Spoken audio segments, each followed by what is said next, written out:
an anti-Semitic great replacement theory, was recently amplified on Twitter/X by none other than its owner, Elon Musk, and the right-wing darling, Tucker Carlson. Terrorists use the platforms to terrorize target populations, and Hamas even used the personal accounts of hostages and victims to live stream their brutality to incite further violence. Mr. Taibbi, yes or no?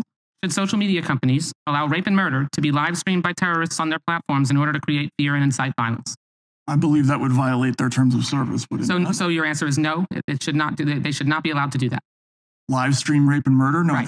I think that would count as speech that would be prohibited under their terms of service. Good. You do have absolutist policies, but I do not have absolute. I do not have. Please don't interrupt me.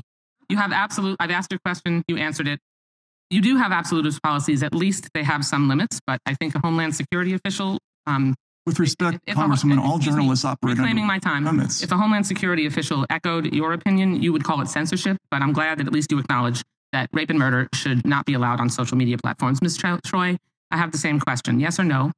Should social media companies take down brutal images of rape and murder live streamed by Hamas or similar groups like ISIS?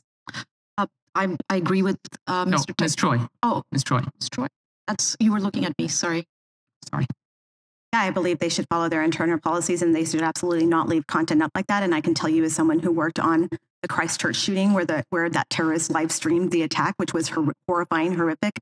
We did have conversations. We had official meetings with social media as an international community to discuss terrorist use of the internet and this violent rhetoric on there and what it would lead to more potential violence. And Matt Taibbi critiques Debbie Wasserman.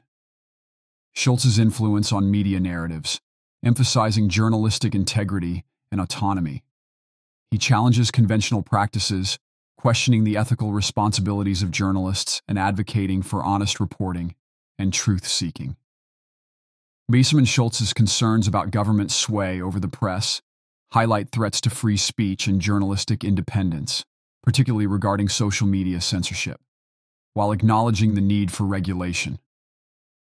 Her approach to moderating content, especially within the Democratic Party, poses ethical dilemmas by balancing extremism curbing with political alignment.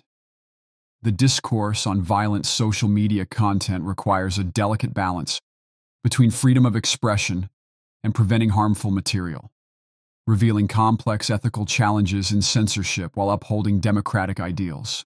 What do you think?